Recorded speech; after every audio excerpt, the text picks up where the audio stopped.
அதிகாரம் நெகேமியா. நெகேமியா வந்து எல்லாரும் ஒன்றாக சேர்ந்து வேலை செய்ய உற்சாகப்படுத்துகிறாரு. இன்றைக்கும் இப்படிப்பட்ட வாலிபர்கள் நம்ம சபையில் எழும்பணும், தேவனுக்காக எழும்ப வேண்டும். வாசல்கள் துதியோடும் பிரகாரங்கள் புகழ்ச்சியோடும் நுழையணுங்கிற வார்த்தையின்படி அப்படியாய் வாழ்விப்பைங்க எந்திரிச்சு தேவனுக்காக வைராக்கியமாக நிற்கணும். இங்கே இந்த இதில் வந்து மிகுந்த எதிர்ப்பு, கிண்டல், கேலி செய்கிறாங்க, அதரியப்படைய பண்ணுறாங்க. ஆனாலும் அவங்கள வந்து அவங்களுடைய ஆலோசனை எல்லாம் ஏசப்பா அதமாக்கி வேலைகள் துரிதமாக நடக்க ஆண்டவர் எப்படி உதவி செஞ்சாங்கிறத அந்த 4வது அதிகாரத்தில் நம்ம பார்க்க போகிறோம்.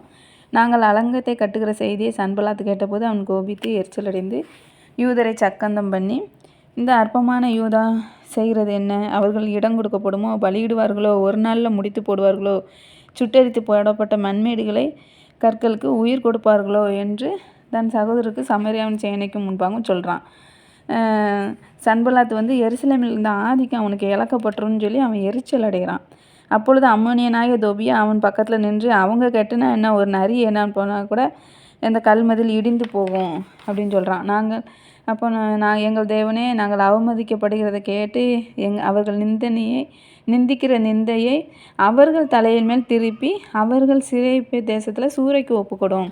அவர்கள் அக்கிரமத்தை மூடி போடாதையும் அவர்கள் பாவம் உமக்கு முன்பாக குலைக்கப்படாதிருப்பதாக கட்டுகிறவர்களுக்கு அப்படியாய் மனமுடிவு உண்டாக பேசினார்களேன்னு சொல்லி நெகேமியா அந்த இடத்துல தேவனை நோக்கி முறையிடுறாரு. அவர் வந்து நியாயப்பிரமாணத்தின் கீழே இருக்கிறனால யூதர்கள் வந்து கர்த்தரிடம் எங்களுக்கு நீதி செய்யுன்னு சொல்லி ஏசப்பாட்ட போய் அவங்க கேட்குறாங்க. பேசலாம். சத்துருகிட்ட நேரடியாக போராடாமல் தேவனிடம் முறையிடுறாங்க. வேத வசனத்தை கொண்டு ஆவியின் பட்டயத்தை எடுத்துக்கொண்டு போராடுறாங்க. தவறான காரியங்கள் செய்பவர்கிட்ட நம்மளும் அப்படியே தேவனிடம் அவங்கள விட்டுவிடணும். மாம்சத்து ரத்தத்தோடு போராடவே கூடாது. நாங்கள் அலங்கத்தை கட்டி வந்தோம். அலங்கமெல்லாம் பாதி மற்றும் ஒன்றாக இணைந்து உயர்ந்தது. ஜனங்கள் வேலை செய்கிறதுக்கு ஆவலாக இருந்தாங்க.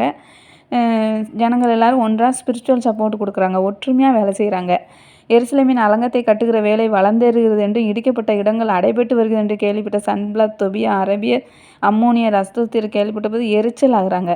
மறுபடியும் அவங்க எரிச்சலாகி அவங்க இந்த முறை என்ன பண்ணுறாங்க, யுத்தம் பண்ணணும், அவங்க வேலையை தடுக்கணும் அப்படின்னு சொல்லி வர்றாங்க. ஆனாலும் நாங்கள் எங்கள் தேவனை நோக்கி மறுபடியும் இவங்க ஜெபம் பண்ணி இரவும் பகலும் ஜாமம் காக்கிறவங்கள வைக்கிறாங்க. அப்பொழுது யூதா மனுஷர் சுமைகாரனின் பலம் குறைந்து போகிறது. நாங்கள் அலங்கத்தை கட்டக்கூடாதுன்னு மனுஷர்லாம் கொஞ்சம் சோர்ந்து போகிறாங்க. எங்கள் சத்துருக்களோ என்றால் அவர்களை கொன்று போடும் மட்டும் அறியாமலும் பாராமலும் இருக்க வேண்டும்னு சொல்லி அவங்க வேலையை ஒளிவு போகணும்னு சொல்லி சன்பலாத், தொபியா எல்லோரும் சொல்கிறாங்க. அவங்க பக்கத்தில் இருக்கிற யூதர் பல இடங்கள்லேருந்து வந்து 10 தடவை நெகேமியாட்ட இந்த வார்த்தையை சொல்கிறாங்க. அவங்களுடைய எதிரிகளின் ஆலோசனையை.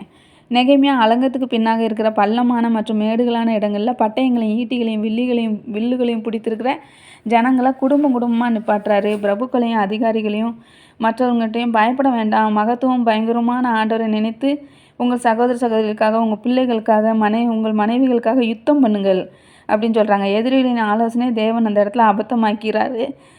எதிரிகள் வந்து கேள்விப்பட்டவுடனே நாங்கள் அவரவர் வேலை செய்ய அலங்கத்துக்கு திரும்பினோம். அன்று முதல் பாதி பேர் வேலை செஞ்சாங்க, பாதி பேர் ஆயுதத்தை பிடித்து நிற்கிறாங்க. அதிகாரிகள் யூத வம்சத்தாரின் பின்னால் நிற்கிறாங்க. அலங்கத்தின் வேலைக்கு ஒரு கையினால் வேலை செய்து மறு கையினால் ஆயுதம் பிடித்திருக்காங்க. விசுவாசம் எனக்கு கேடகத்தை ஏந்தி கொண்டவர்களாக இருங்கள் வார்த்தையின்படி அப்படியா அந்த இடத்துல வேலை செய்கிறாங்க. கட்டுகிறவர்கள் தங்கள் இடுப்பில் பட்டயத்தை கட்டி கொண்டு வேலை செய்கிறாங்க. எக்காலம் ஒதுகிறவன்னு அவங்க பக்கத்தில் நிற்காங்க.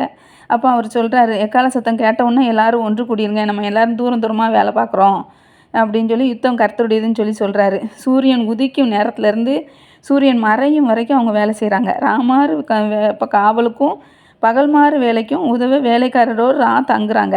நானாயிலும் சகோதரனாயிலும் வேலைக்காரராயிலும் எல்லாரும் வஸ்திரங்களை களைந்து போடாமல் இருந்து அப்படியா அவங்களுக்கு வந்து அந்த வேலையை மும்முரமாக அவங்க செய்கிறாங்க. அவரவருக்கு தண்ணீரும் ஆயுதமும் இருந்தது. இப்படியா அவர்கள் எதிர்ப்புகள் மத்தியிலையும் அலங்கத்தை கட்டுறதை நம்ம பார்க்க முடியுது. இந்த அதிகாரத்தில் நம்ம கற்றுக்கொள்ள வேண்டிய பாடம் வந்து நெகேமியா வந்து இந்த வாலிபர்களை ஒன்று கூட்டி அவர் அப்படியா தேவனுடைய வேலைக்கு அவர் உற்சாகப்படுத்துகிறாரு. நம்மளும் நம்மளை சுற்றி இருக்கிறவங்க நம்ம உற்சாகப்படுத்தணும். 2வது மாம்சத்தோடும் ரத்தத்தோடும் நமக்கு போராட்டமே அல்ல. நம்மளை கேலி கிண்டல் எரிச்சல் பண்ணுறவங்கள வந்து நம்ம ஒரு பொருட்டாக எண்ணாதபடிக்கு எல்லாத்தையும் கர்த்தர் மேல் பாரத்தை வச்சுட்டு நம்ம ஜெபிச்சுக்கிட்டே அந்த இடத்த நம்ம கடந்து போனோம்னா நம்ம வெற்றியாக அந்த இடத்துல எப்படி இவங்க மதிலை கட்டினாங்களோ அப்படியா நம்மளும் நம்ம குடும்பத்தை கர்த்தருக்குள் கட்ட முடியும். ஆவிக்குரிய வாழ்க்கையில் வந்து நம்ம எப்போதுமே கர்த்தருடைய சர்வாயுத வர்க்கத்தை நம்ம தரித்து கொண்டவர்களாக இருக்கணும். பிசாசானவன் வந்து எவனை விழுங்கலாமோ என்று வகை தேடி சுற்றி திரிகிறான்.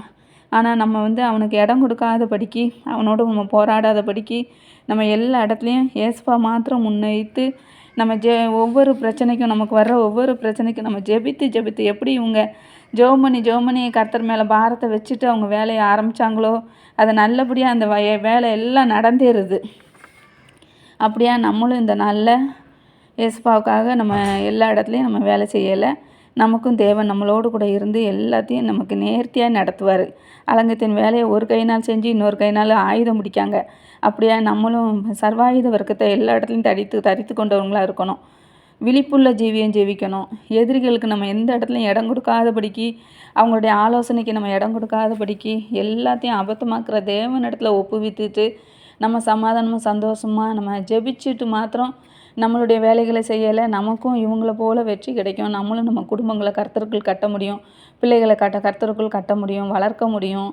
நமக்கும் இதே போல் மாம்சத்துக்குரிய போராட்டங்கள் நிறையா வரும். பக்கத்தில் உள்ளவங்க, எதிரிகள் மத்தியில், ஜனபந்துக்கள் மத்தியில், வேலை செய்கிற இடத்துல நம்மளை தான் ஒன்றுமில்லாமல் போக பண்ணணும்னு சொல்லி அவங்க இது பண்ணிட்டு வருவாங்க. ஆனால் தேவன் நம் பட்சம் இருந்து நமக்காக யுத்தம் செய்வார். ஆமேன்.